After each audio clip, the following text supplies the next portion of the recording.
Welcome, everybody. It Tastes Different Game Reviews. What are we reviewing today? Helldivers 2.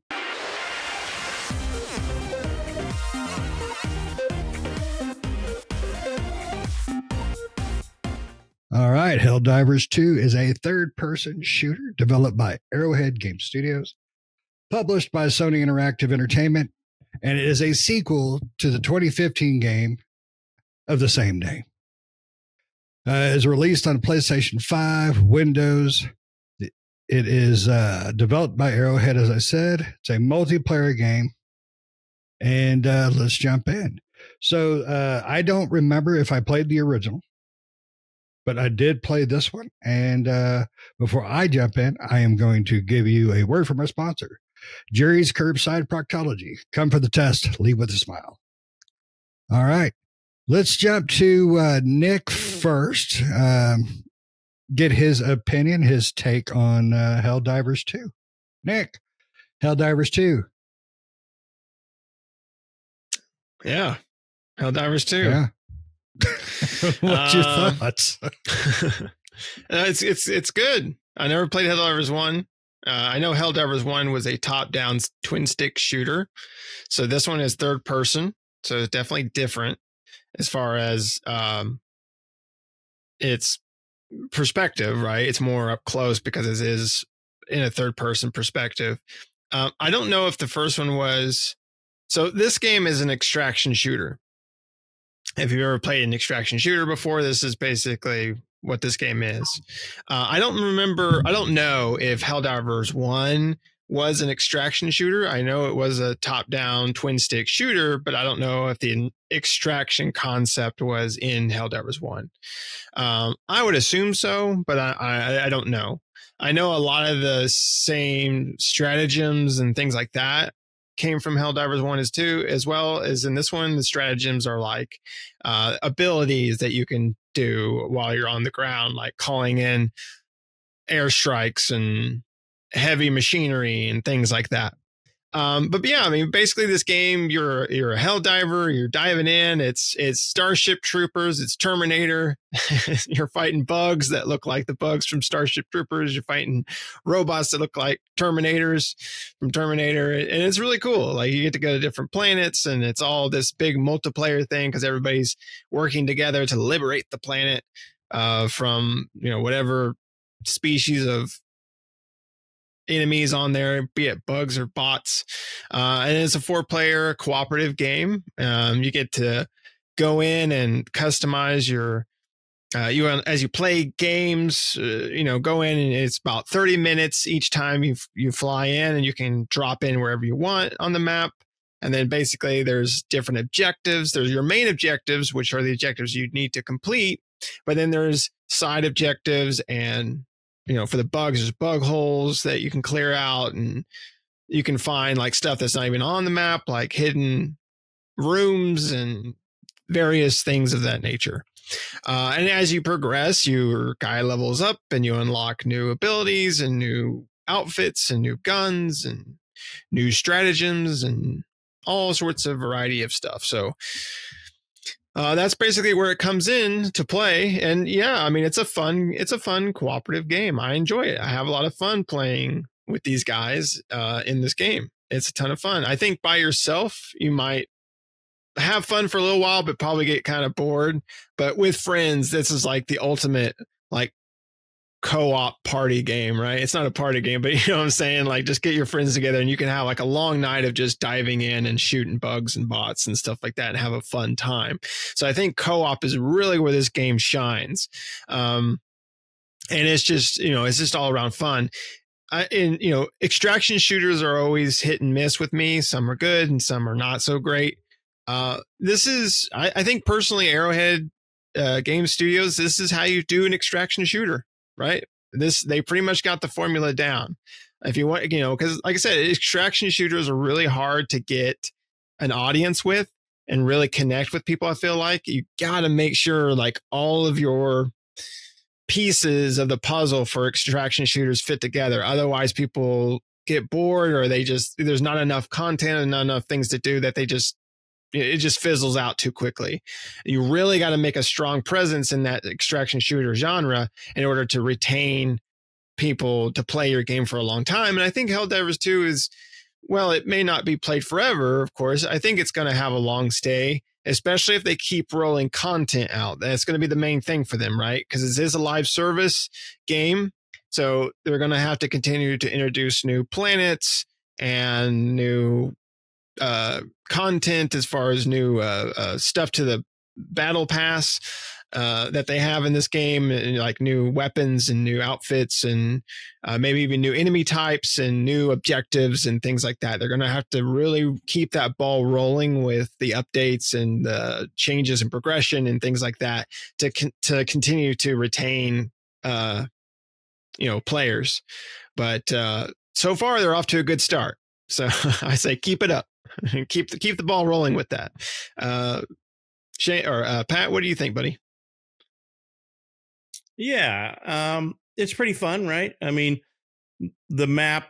I like the overall map theme where you can see, because it's a community driven map kind of. You have so long goals that are objectives based off community level, and there's also personal level goals like kill this many enemies or kill this many with that type of a weapon and things like that. But then there's like you drop in and you complete a mission and you've increased the overall pushing out of the enemy on the planet by 0.00002%, and it's increasing and the whole community is pushing against that. So that's kind of a cool thing. And the stratagems are really cool. My biggest issues with the game happen to be around the quickness that you gain levels, if you will. You're gaining levels and stratagems and points to buy stratagems. They seem a little too slow. We played quite a bit over the weekend and I feel like we barely made a dent in some of these.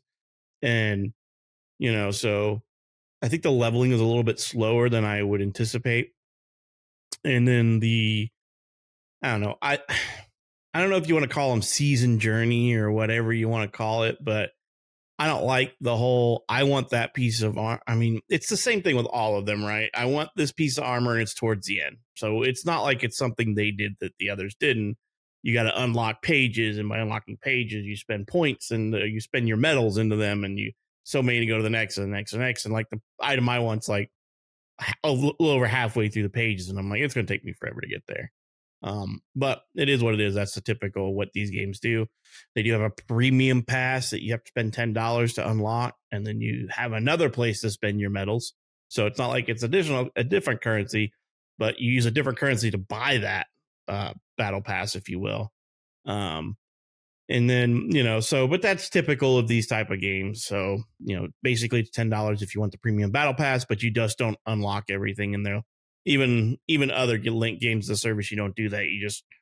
But the difference between this one and those ones is like, let's take, for example, like Diablo or even Destiny, you have your premium tier and your free tier. And as you go along and you unlock the free tier, if you buy the premium, you unlock the premium that goes along with it at the level. In the Helldivers, that's not the case. You want anything out of the premium tier, you have to spend the medals in there instead of spending the medals on the free tier. So you got to like bide your time. Is it worth it to spend $10 to go down that? I don't know how long the tiers will be around where I could spend money in both the free and the premium tier. So, so if you're wanting to go for something that's the end of the free tier, then you might not want to spend the $10 because by the time you get to the end of the free tier and start going after the premium, it may be over, right? Or they may have rolled out a new premium tier. And then the difficulty slider, it seems insanely like medium is easy for us as a group. We can complete medium without really breaking a sweat, to be honest. But then if you go to challenging, which is the next tier after that, it's like insane robots crawling out your ass or bugs crawling out your ass everywhere you go. And you're like, well, and it's like insanely impossible. There's either a massive swarm of bugs and every one of them's got like 4 armored bugs in there, or you just got robots that are just fully armored and AT-ATs coming at you and every ATSTs coming at you every direction, So, and there are 9 difficulties. So it's not like we're even at the halfway point. We're at like tier 4 out of 9, you know? So I can only imagine what tier 9 out of 9 is going to look like. You know, it's tier 9 is pretty much you gain half an inch every 10 minutes, you know, slogging through the map. I don't know. But challenging, the difference, the difficulty between medium and challenging is like extreme. Like it is no joke. And so I wonder, I mean, because basically I've got a good amount of stratagems that I like. I've got a full grouping of stratagems and things like that. And I'm like, okay, so what am I lacking here? And to be honest, the armor really isn't that different between all the armor. Some of it's more heavy for like tankish, some of it's more light for moving quicker, and some of it's in the middle all arounders.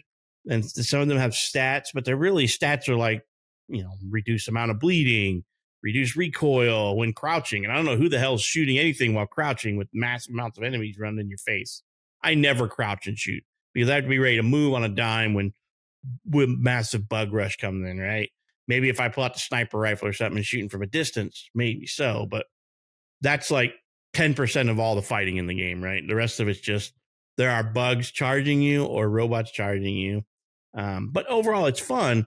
I just don't like that the difficulty slider is that extreme. Like it's, you know, from trivial, which is this very easiest, was like, where are the bugs? Where are the robots? And then easy was like, okay, there's a little bit of robots, a little bit of bug. Medium's like, cool. We get a little bit of, we get a good amount of bugs coming out of the holes and robots coming after us and stuff. And then you go to challenging and you're like, the whole map is nothing but robots or bugs. So, and they're all armored. So you got to shoot them all from the back, you know? So, and it is 4-player co-op. We only have 3 players. So maybe a 4th person would help alleviate that. But from what I understand is the game scales with the number of players. So almost like no. So I don't know. I find it very enjoyable, but I do have a few gripes, and maybe those are items that'll be fixed. I also wish they would post a roadmap. That's like my number one requirement for any live service game is you must post a roadmap. I want to know what's in the future.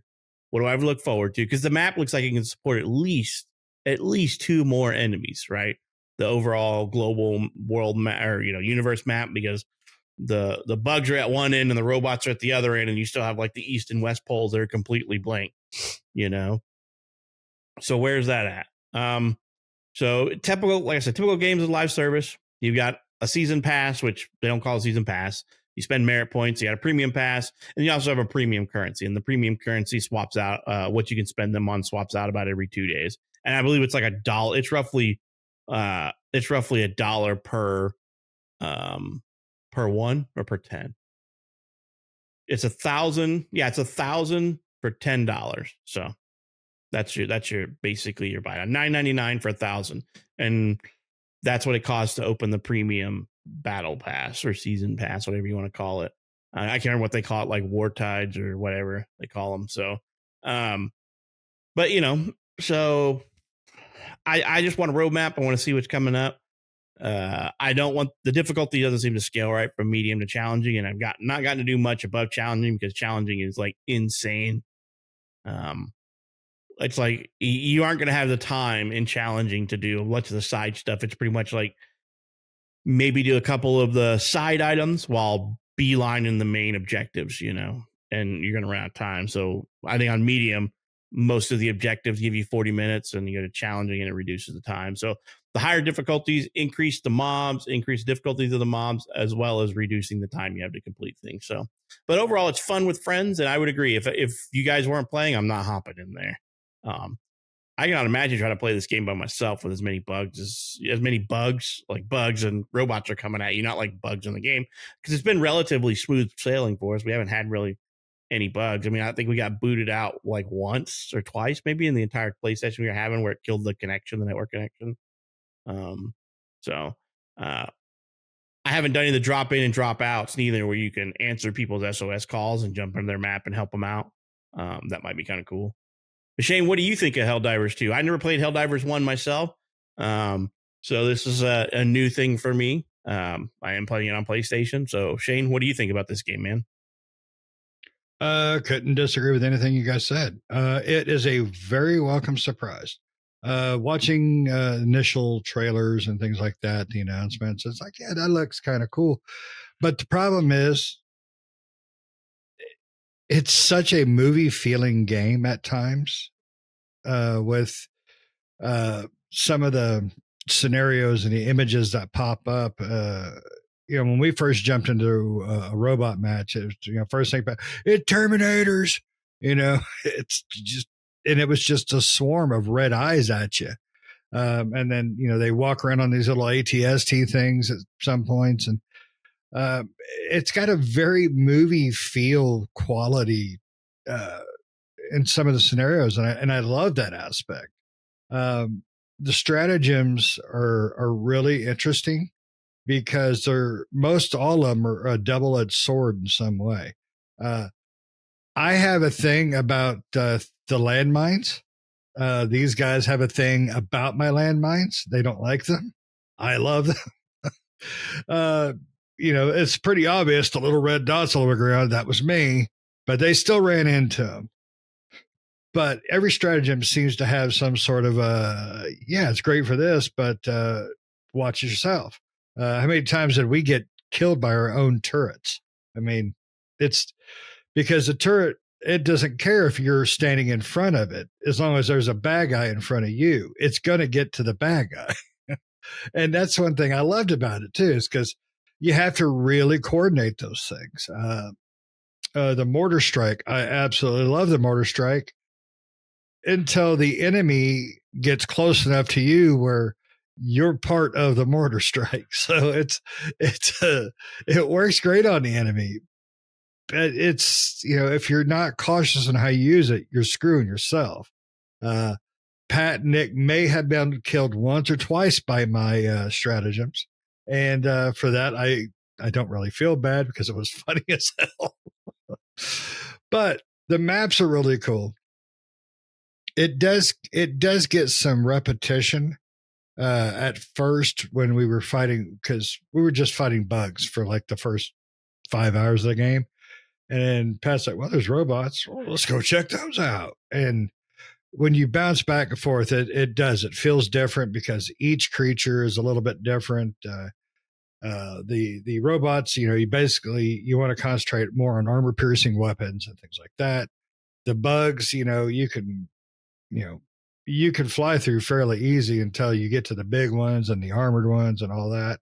So strategies are always changing, and depending on what you're fighting and where you're fighting at. It's a fantastic game for what it is. I hate live service games. I think they should all burn in a fiery pit of hell. But this one is fun. But it is still a live service game. You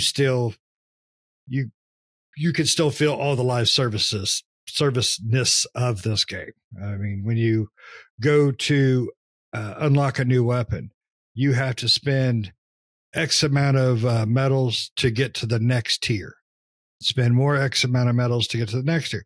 And the guns me and Pat won are like 9 levels down. And it's 1,000, freaking medals. And the medals don't come as quick as you really want them to. And that sucks. And I'm not paying additional money for it. You pay for the game. That crap should be, coming with it as bonuses or something. But yeah, Pat's definitely right about the armor. The armor is very weird. It doesn't seem to, I don't know. You see the stats, but it doesn't really feel like it coordinates with the stats sometimes, because I went from one heavy armor set to another with a very minor stat difference. And one just got me completely eviscerated. I'm just totally decimated. And the other one was much better. So, the game definitely has the pay to play aspect to it, but the game itself as a whole is really good. I didn't think we would play as much as we did. I didn't think we would like it as much as we did, but we had some damn good times. I mean, we really did. We had a lot of good laughs, a lot of good strategy times. Just a bunch of holy crap moments. So, especially when somebody's mortar strike would take out half their team. I mean, it was terrible. But an interesting thing, no, I didn't know this because I never really did it, if you look out the windows when you're on your ship before you drop into a mission, you can see people's stratagems and explosions going off on the planet. So that's kind of interesting. So we're going to fire it up so I can check it out. And when you get shot down into the planet, you can see other people's pod ships going down into the planet too. I never even paid attention. Yeah. So. Yeah. God dang. And just for FYI for anybody listening, super credits are what you buy. You can buy with real money. The cool thing about this game that's different from most live services is you can find super credits on the map. True. Also, you cannot buy the medals that the guys are talking about to unlock your stuff. You cannot buy medals with super credits. You can buy the premium pass, and you can buy they have some stuff in the shop, like some guns and some armor pieces. I think right now they just have armor pieces, but you can use those super credits to buy that stuff too. But you cannot buy, at least right now, you can't buy super credits to buy medals to put towards your unlocks. And the medals come so slow is because you only get so many based off the tier you're in. So we're in medium. And so that's usually like 2 medals for the first, because now they're grouping, right? When you go into medium tier and where we're at, it's like every map has, every mission point has 2 missions in it. And you get 2 stratagems for the first one and 4 for the second one. Now, when you go up to the next difficulty, it's like 3 and 5 and so on and so forth. But we're also stuck too because your stratagems have upgrades that you can purchase. And the stratagems that I like require me to use like tier 2 and 3 upgrade samples.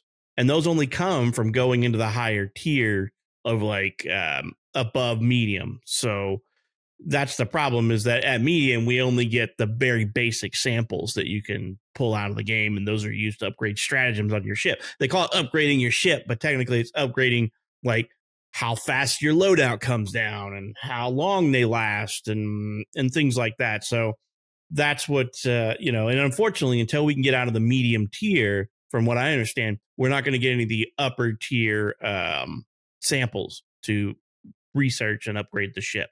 So I'm kind of screwed there. We're kind of screwed there until we can get out of that little bit of a rut, or until they figure out that it's completely, because I think it's completely busted. From going to tier 3 to 4 is just insanely difficult. And I don't think that's right. But, I don't know. I don't think it's us.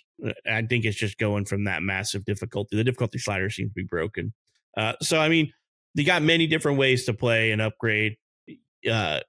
Unlocking the stratagems just costs like I don't even know what they call those points that you get, but every time you complete a mission, you get XP, and then you get these golden item points, and the golden item points are what you use to buy stratagems, such as like a precision orbital bombardment, or a gas bombardment, or like the little guardian dog, or machine guns, or whatever you want to call down. And you can carry, what is it, 4 or 5 stratagems that you could take in with you? I think it's 4, maybe 5. 4. So you can pick 4 stratagems, and then like there's a rotation. I think it's every week or something like that. Stratagems the game just gives you, or like certain maps will give you. Say, hey, you get the use of the laser cannon. Every Helldiver gets laser cannon stratagem and drops in, and you can call that. And certain missions have their own stratagems where you can call down a bombardment, that you get near the target, and you call it in, and it's just for that little bitty area that you call in a stratagem. So it's fun. I just wish that I don't like the difficulty slider to get to the higher tiered items, because it seems like at difficulty 3 to 4 is almost impossible for our group of 3. We just need to get a 4th player in here to help us out to see if it's what it takes to get over that hump. And then what does 4 to 5 look like, et cetera, et cetera. Because right now 3 to 4 is just insane. And maybe we're not supposed to go there this quick, but I'm like at the point where I'm like ready to start upgrading my stratagems, and I can't upgrade them. Yeah. I wonder if there's like a hidden RPG like stats, like hidden, right? When every time you level up, it levels up your character's stats to where, like, as you gain levels, there's a hidden, like almost kind of, non-visual, like in the back end grid or graph, basically, that's upping certain particular stats on your character. So that way, eventually when you do 4, it's like, oh, 4 is like a breeze, right?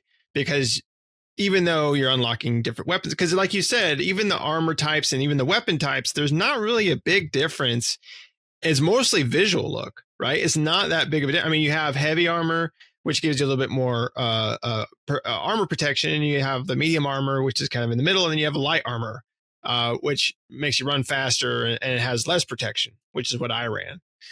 And that's pretty much the gist of it. Like when I looked at the other light armor, which again, like you guys, is like almost the end of the page, it looks cooler than what I'm wearing right now. Its stats were exactly the same as what I had on. It just looked nicer. So I wonder if there's some sort of hidden like RPG kind of stat sheet that's not visual to the player, but it's in the back end that's going up every time you level or something like that. Maybe, yeah, because there are levels, right? And you just don't. It really is. I don't know. I don't know, because I feel like, yeah, maybe we're just trying to progress too fast, but I feel like that they are way too slow on the drip with the upgrades and unlocks. I mean, that's how they prolong the live service, right? They have to slow that crap down and make you work for it, so that way they keep their players longer. If you were allowed to like burn through it all, then people would be like, cool, and move on, right? They want you to stick around for the long haul, unfortunately. I don't remember what level we are, but I think 20 is the cap 10. Right now. So we're halfway. Yeah, we just hit 10 right before we stopped.